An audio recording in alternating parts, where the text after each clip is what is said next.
जय हिंद। आइए अब हम लोग प्रेसिडेंट का, राष्ट्रपति से संबंधित एक नए चैप्टर को प्रारंभ करेंगे। ठीक है, स्टार्ट करेंगे। राष्ट्रपति या प्रेसिडेंट का जितने भी फंक्शंस, रोल, इनका इलेक्शन कैसे होता है, इनके कार्य क्या हैं, इमरजेंसी में इनके पावर्स क्या हो जाते, मतलब कितनी अधिक बढ़ जाती है, इन तमाम चीज़ों को जो हम समझने का प्रयास करेंगे। इनके पास लेजिस्लेटिव पावर क्या है, इनके पास एक्सिक्यूटिव पावर क्या है, इन तमाम चीज़ों के बारे में हम लोग एक एक टॉपिक करके हम ऐसे ही पढ़ेंगे। तो सर्वप्रथम हम इलेक्शन ऑफ द प्रेसिडेंट को जानने का प्रयास करेंगे कि आखिर हमारे राष्ट्र में प्रेसिडेंट का इलेक्शन कैसे होता है। ठीक है, राष्ट्रपति का चुनाव कैसे होता है। इससे पहले मैं इस कह सकते हैं कि वीडियो में आगे बढ़ूं, कुछ थोड़ा इंट्रोडक्टरी इनके बारे में बता देना चाहूँ। जैसे राष्ट्रपति या फिर हमारा जो पार्लियामेंट्री सिस्टम है, ठीक है, जो हमने पार्लियामेंट्री फॉर्म ऑफ सिस्टम या पार्लियामेंट्री गवर्नमेंट के तौर पे हम हमारा देश या फिर हमारे संविधान या फिर जितने भी कॉन्स्टिट्यूशन फ्रेमवर्क थे उन्होंने अडॉप्ट किया, तो उसमें बात आ रही थी नॉमिनल हेड की। ठीक है, क्योंकि प्रेसिडेंट जो है नॉमिनल हेड है, रियल हेड जो है वो कह सकते हैं कि प्राइम मिनिस्टर है।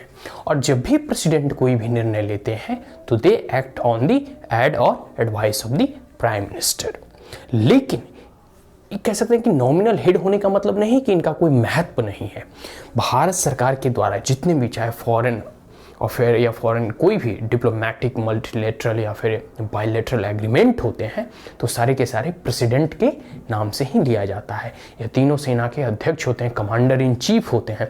तो देखते हो जो अवार्ड वगैरह होता है, शौर्य चक्र, वीर चक्र, गैलेंट्री अवार्ड वगैरह, वो सब प्रेसिडेंट ही देते हैं। तो ये सब कह सकते हैं कि इनकी एक पद की, इस राष्ट्रपति पद की एक गरिमा होती है। यह भारत के सर्वोच्च व्यक्ति होते हैं, प्रथम व्यक्ति होते हैं।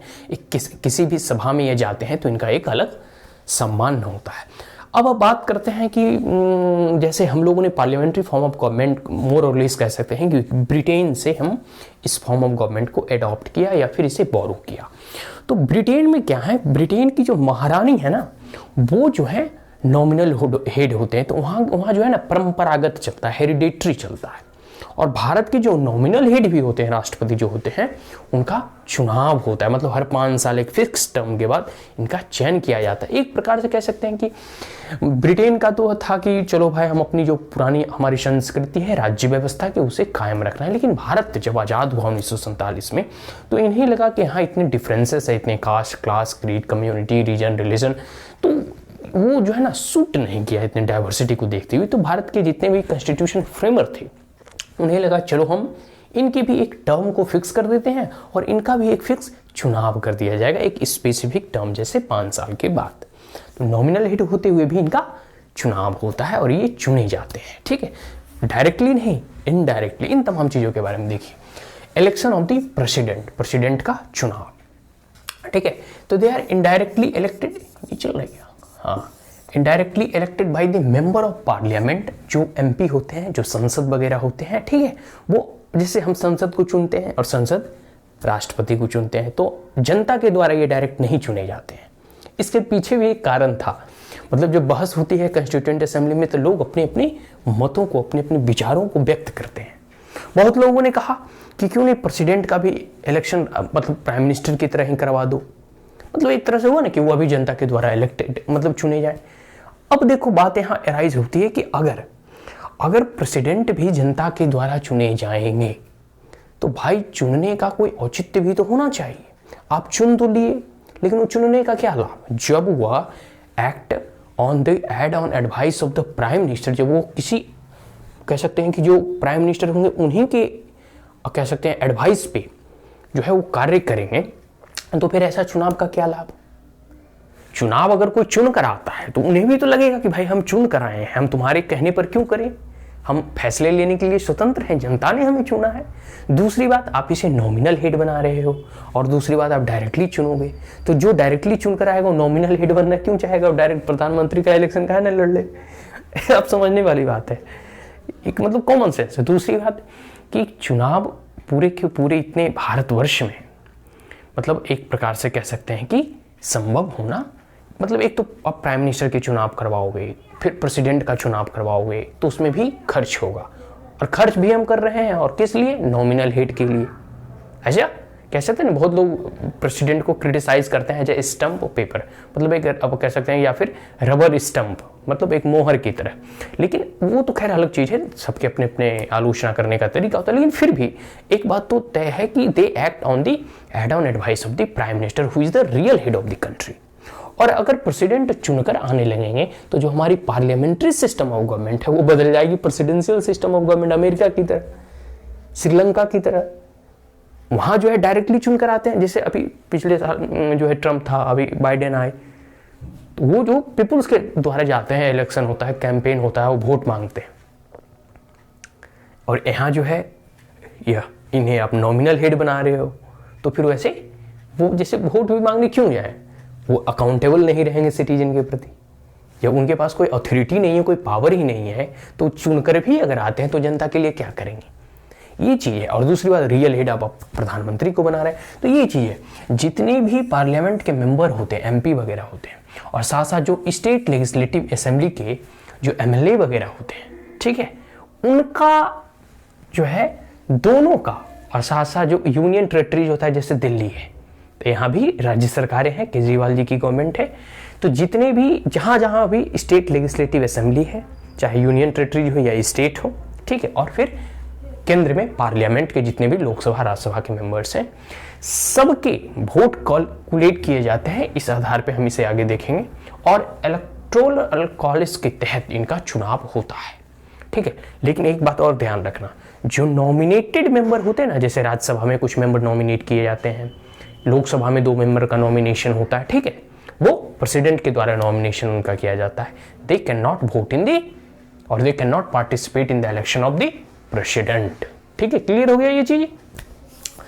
और जो राज्यसभा कह सकते हैं, जो स्टेट मतलब लेजिस्लेटिव असेंबली हो गया, या फिर स्टेट जो विधानसभा विधान परिषद है, उसमें भी अगर कोई कह सकते हैं ना कि एक प्रकार से जो नॉमिनेटेड मेंबर होते हैं वो भी उसमें पार्टिसिपेट नहीं करते हैं, ये बात ध्यान रखना।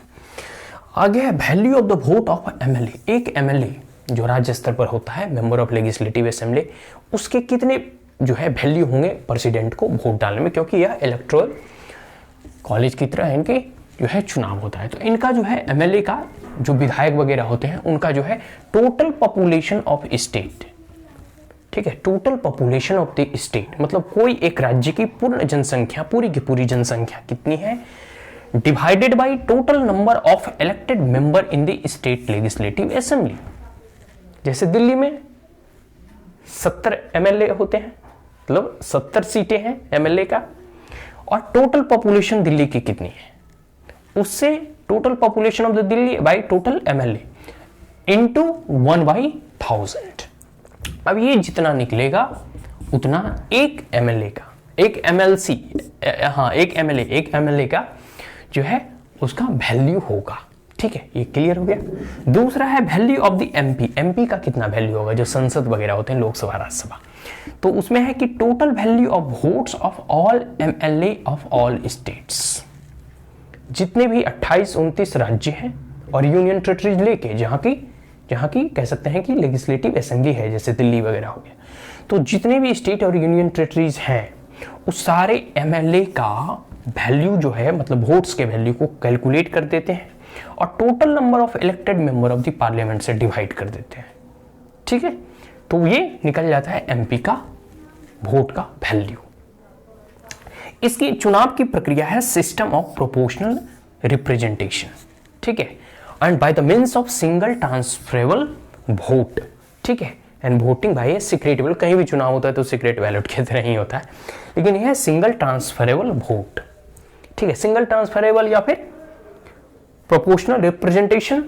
इससे आप क्या समझते हैं, इससे होता क्या है, देखो एक सरल शब्दों में समझो, बुकिश लैंग्वेज में, सरल शब्दों में समझो कि इसमें जो जितने भी कह सकते हैं कि वोट डालने वाले होते हैं ना, ये एमपी और एमएलए, वो क्या करते हैं, वो अपने उनकी जो बैलेट होती है, मतलब वो उसमें प्रेफरेंस देते हैं कि पहला नंबर पे हम इसका प्रेफरेंस है, दूसरा नंबर पे हम इसे चुनना चाहते हैं, तीसरे पर ये, चौथे पर ये, उनका एक प्रेफरेंस होता है। अब उन्होंने सबने वोट डाल दिया, सब अपने कागज पे मतलब लिख के, फर्स्ट प्रेफरेंस ये, सेकंड प्रेफरेंस ये, थर्ड प्रेफरेंस ये, फोर्थ, मतलब जो भी उनका प्रेफरेंस होता है उस आधार पर। और वोट डालने के बाद उसकी गिनती होती है, तो गिनती होगा तो गिनती होने के बाद सबसे पहला देखा जाएगा कि कितने जो है फर्स्ट प्रेफरेंस में रखे गए हैं। अगर वो कोटा ले आते हैं पहले ही गिनती में, कोटा कितना है, वैलिड वोट बाई 2+1, मतलब जितना भी वोट वैलिड होगा उसे हम आधा से डिवाइड कर देंगे। जैसे जितने भी एमपी और एमएलए का वोट पड़ेगा, ठीक है, एमपी प्लस एमएलए का वोट जितने भी पड़ेगा वो वैलिड वोट हो जाएगा, ठीक है। इस वैलिड वोट को हम बाई 2 से डिवाइड कर देंगे और 2 से डिवाइड करने के बाद 1 जोड़ देंगे। कहने का मतलब है आधे से 1 अधिक वोट जो ले आया वो राष्ट्रपति बन जाएगा, वो प्रेसिडेंट के चुनाव में जीत गया। तो इसमें होता है क्या सिंगल ट्रांसफरेबल वोट में कि आपको तो पहले फर्स्ट प्रेफरेंस में देखा गया कि भाई फर्स्ट प्रेफरेंस में ये कोटा आ पाता है या नहीं। अब ये कोटा अगर फर्स्ट प्रेफरेंस में नहीं आया तो जो कैंडिडेट को सबसे कम वोट मिला है फर्स्ट प्रेफरेंस का उसे हटा देते हैं। अब सेकेंड प्रेफरेंस से फिर से जोड़ा जाता है और फर्स्ट प्रेफरेंस जो सबसे मिनिमम जो वोट लाते हैं उनको पहले हटा दिया जाता है, जो फर्स्ट प्रेफरेंस वाला होता है। अब बच गए जितने भी शेष बचेंगे उनका जो है फिर से कैलकुलेट किया जाता है, सेकेंड को फर्स्ट बना दिया जाता है, ठीक है। तो उस प्रकार से फिर से कैलकुलेट किया जाता है, फिर सेकेंड नंबर में देखा जाता है कि किनका सबसे अधिक है, मतलब सबसे अधिक है, उसके बाद फिर अंत में जो सबसे कम बनता है जो सेकंड प्रेफरेंस में रहता है उसको भी फिर हटा दिया जाता है। मतलब जब तक पूरे के पूरे वैलिड कोटा नहीं आता, वैलिड वोट बाई 2+1, तब तक जोड़े जाते हैं। मतलब अंत वाले जो अंतिम कह सकते हैं, जैसे अब देखो मतलब 1 2 3 4 कैंडिडेट हैं तो सबसे पहला प्रेफरेंस मान लो 3 वाले को मिला, सेकंड सबसे अधिक वोट जो है 2 वाला लाया, फिर 1 वाला लाया, ये 4 वाला सबसे कम लाया, तो इसे हटा देते हैं। अब जो कैंडिडेट जो है जो सेकंड प्रेफरेंस में जो है फिर से सबका जो है सेकंड प्रेफरेंस से फिर कैलकुलेट किया जाएगा कि इन तीनों में फिर सेकंड प्रेफरेंस सबसे अधिक किसका है, ठीक है। इस आधार पे जो है ट्रांसफर हो जाते हैं वोट, ठीक है, क्लियर हो गया। और अंतिम वाले जो मतलब सबसे कम जो वोट आते हैं उसे हटा दिया जाता है ताकि अगले जब हम थर्ड राउंड में करें, फोर्थ राउंड में करें तो उस राउंड में जो है हमें जो है गिनती करने में आसानी हो। तो ये है, क्लियर हो गया कि प्रेसिडेंट का चुनाव कैसे होता है। और president is as a nominal head, लेकिन इसके जब हम शक्तियों के बारे में पढ़ेंगे, इनके पावर्स, प्रिविलेज, पर्क, इनकी एक इस पद की जो गरिमा होती है, इसी के कारण इसका एक बहुत बड़ा महत्व है। क्लियर हो गया। तो प्रेसिडेंट का इलेक्शन देखें, अब इसके जितने भी कह सकते हैं कि फंक्शंस, रूल, ठीक है, सारे के सारे समझने का प्रयास करेंगे। ड्यूरिंग इमरजेंसी ये कितने पावरफुल हो जाते हैं, कहीं प्रेसिडेंट रूल लगता है तब इनकी शक्तियाँ क्या होती है, ठीक है। और एज अ भले नॉमिनल हेड ही सही, लेकिन एज अ क्रिटिकल सिचुएशन में इनकी अपनी अंडरस्टैंडिंग ऐसी होती है कि वो किसी भी गवर्नमेंट को कह सकते हैं कि एक प्रकार से, जैसे फॉर एग्जांपल कई बार ऐसा बिल आता है जो एक ये जो है ना सस्पेंसिव वीटो में कह सकते हैं कि एज इट इज़ रखते हैं और वह बिल जो है निरस्त हो जाती है, अनदर गवर्नमेंट फॉर्म होता है। तो इस तरह की बहुत सारी ऐसी चीज़ें हैं जो कि भले ही ये देखने में नॉमिनल लगें और बहुत लोग इनकी आलोचना एज ए रबर स्टम्प के तौर पे करते हैं, बट ग्राउंड रियलिटी है कि इनके पद की एक गरिमा है, इनका एक अपना डेजिग्नेशन है और कह सकते हैं कि first person of our nation है, कह सकते हैं इस देश के, इस भारत राष्ट्र के। और कह सकते हैं कहीं भी कोई भी हस्ताक्षर बिल बिना इनके, कह सकते हैं कोई भी बिल बिना इनके हस्ताक्षर के वो कह सकते हैं पूर्ण नहीं माना जाता है, ठीक है। कोई भी चाहे संसद कितना ही पारित कर ले, जब प्रेसिडेंट का हस्ताक्षर जब तक नहीं होता तब तक वो उसका इन्फोर्समेंट नहीं हो पाता है। तो इससे इनकी महत्व, इनकी गरिमा को समझ सकते हैं। तो यह एक कॉन्स्टिट्यूशनल पोस्ट है, एक गरिमा में पद है, ठीक है।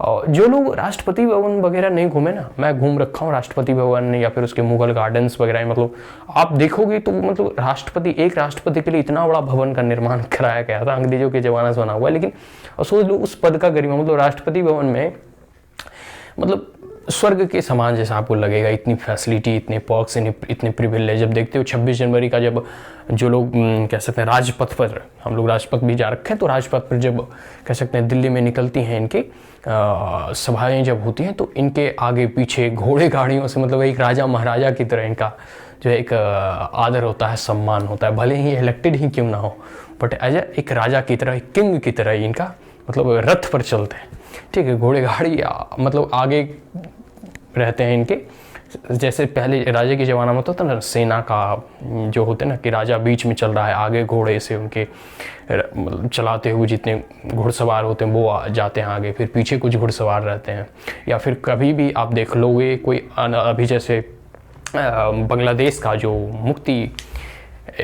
का जो लिबरेशन ईयर मनाया जा रहा था, ठीक है, कह सकते हैं कि 50वीं वर्षगांठ, तो उस परिप्रेक्ष्य में जो है प्रेसिडेंट हमारे भारत के वहाँ गए थे एज ए गेस्ट के रूप में। तो कहीं भी बायलेटरल रिलेशन को सुधारने में भी प्रेसिडेंट का बहुत रोल होता है, या फॉरेन कह सकते हैं कि कंट्री में भी या विजिट करते हैं, इंडिया को रिप्रेजेंट करते हैं। तो एक प्रकार से इस पद की जो गरिमा है, इस पद की एक अपनी ही वैल्यू है इन कह सकते हैं कि एज अ डेमोक्रेटिक और पार्लियामेंट्री फॉर्म ऑफ गवर्नमेंट में, ठीक है। फिर एक बार कभी कभी ऐसा क्रिटिकल सिचुएशन आता है, जबकि जैसे हमारे भारत देश में एक दुखद ही घटना कह सकते हैं कि 2 प्रधानमंत्री ऐसे हुए या 3 प्रधानमंत्री, लाल बहादुर शास्त्री को देख लो, इंदिरा गांधी को देख लो, राजीव गांधी को देख लो, जो कि मतलब प्राइम मिनिस्टर होते हुए और उनकी मृत्यु हो जाती है। जवाहरलाल नेहरू तो खैर वो इलनेस के कारण बहुत दिनों के बाद मतलब उनका स्वास्थ्य बिगड़ रहा था, लेकिन लाल बहादुर शास्त्री हो गए या फिर इंदिरा गांधी हो गए, मतलब उनका ऑन द स्पॉट डेथ हो जाना। तो ऐसे क्रिटिकल सिचुएशन में, इमरजेंसी के सिचुएशन में जो है राष्ट्रपति का जो है ना कह सकते हैं कि महत्व और उस पद का एक रिस्पॉन्सिबिलिटी बढ़ जाती है। तो आने वाले जब हम जैसे जैसे आगे देखेंगे कि कितना इनका पद का, इनके डेजिग्नेशन का, और बहुत लोग जो क्रिटिसाइज करते हैं ऐसे रबर स्टम्प, वो रियलिटी में ऐसा नहीं है। इनके फंक्शंस, इनके रोल्स इतने इंपॉर्टेंट हैं कि as a democratic nation, democracy को स्टेबल करने में, डेमोक्रेटिक फंक्शंस और कार्य को, जैसे पार्लियामेंट वगैरह फंक्शंस होते हैं, तो सबसे पहले इनके संबोधन से ही प्रारंभ होता है। तो हर चीज़ में इनका एक रोल है, ठीक है, एक इम्पॉर्टेंस है। तो आगे हम लोग जब पढ़ेंगे इनके फंक्शंस रोल, तब देखेंगे। ये कुछ बातें थी जो मैंने थोड़ा सा इससे हटके मतलब समझाने का प्रयास किया। So that's all. Thank you once again. If you are the first time on my channel, then like it, share it, as well as subscribe it. Also press the bell icon. If there were any queries, comments, suggestion, advice, you may comment in the comment box. Thank you once again. Have a great day.